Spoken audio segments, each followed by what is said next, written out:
राम राम शेतकरी बंधूंनो, मी तुमचा कृषी मित्र संतोष स्वागत करतो तुमचं कृषी समृद्धी ॲग्रीटेक या यूट्यूब चॅनलमध्ये। तर शेतकरी बंधूंनो, सध्या स्थितीमध्ये महाराष्ट्रामध्ये आपण सबंध हळदीमध्ये जो पिवळेपणा बघताय किंवा पानाच्या ज्या कळा करपत आहेत किंवा हळदीमध्ये जे होत असलेलं तुमचं पिवळेपणा, पानाचा कलर निस्तेज व्हायला आहे, हळद कुठंतरी आपली पिवळी दिसायला लागलेली आहे आणि हळद बसायला लागलेली आहे, अशी स्थिती सध्या आपल्या प्लॉटमध्ये निर्माण झालेली आहे। आणि याच प्रश्नाची उकल करण्याच्या अनुषंगाने आपण या व्हिडिओच्या माध्यमातून माहिती पाहणार आहोत। आणि सोबतच शेतकरी बंधूंनो, 170 ते 190 दिवसाचं हळदीचं जे व्यवस्थापन आहे त्यामध्ये आपण कुठलं न्यूट्रिशन द्यायला पाहिजे की ज्यामुळे आपल्या हळदीचा कंदाची चांगलं पोषण होईल, त्याच्या कंदाच्या रंगामध्ये, आकारामध्ये, चकाकीमध्ये आणि वजनामध्ये कशा पद्धतीने चांगल्या पद्धतीने भर पडेल, या सगळ्या गोष्टीची माहिती आपण या व्हिडिओच्या माध्यमातून पाहणार आहोत। तर शेतकरी बंधूंनो, आज आपण हळदीच्या 170व्या दिवसाच्या कालावधीमध्ये आहोत।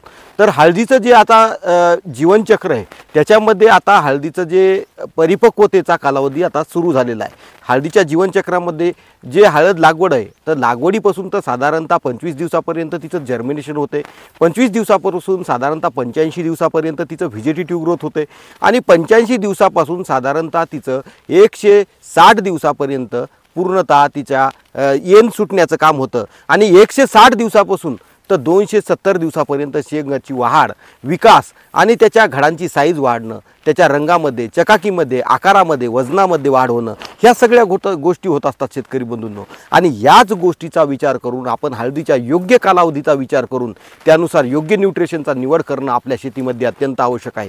आणि अशी निवड करत असताना शेतकरी बंधूंनो, सध्या स्थितीमध्ये काही शेतकरी बांधव आता 05234 या विद्राव्य खताचा वापर आपल्या हळद पिकामध्ये करत आहे।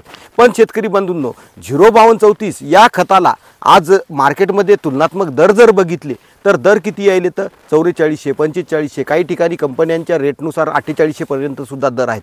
आणि ही कॉस्ट कुठंतरी शेतकऱ्यांना परवडण्यासारखी नाही। आणि त्याच अनुषंगानं ॲग्रीसॉल या कंपनीच्या वतीनं महालाभ नावाचं जे अत्यंत उत्कृष्ट असं प्रोडक्ट देण्यात आलेलं आहे शेतकरी बंधूंनो, त्यामध्ये असलेलं पोटॅशियम, मॅग्नेशियम आणि सल्फर या तिन्हीच्या संयुक्त कॉम्बिनेशनमुळे आणि सोबतच हे प्रोडक्ट म्हणजे शेतकरी बंधूंनो इको फ्रेंडली प्रोडक्ट आहे, नॅचरल पद्धतीने तयार केलेलं पूर्णतः नैसर्गिक प्रोडक्ट आहे। आणि त्यामुळं आपल्या हळदीमध्ये जो काही पिवळेपणा येत आहे, पानाच्या ज्या काही कडा करपत आहे त्या पानाच्या कडा करपणं बंद होईल, आपल्या हळदीमध्ये आलेला पिवळेपणा बंद होईल, सोबतच आपल्या हळद पिकाची जी काही घडांची साईज आहे ती घडांची साईज योग्य पद्धतीने डेव्हलप होईल आणि त्यामुळं आपल्या उत्पादनामध्ये निश्चितच 20 ते 30% भर त्या ठिकाणी पडू शकतो।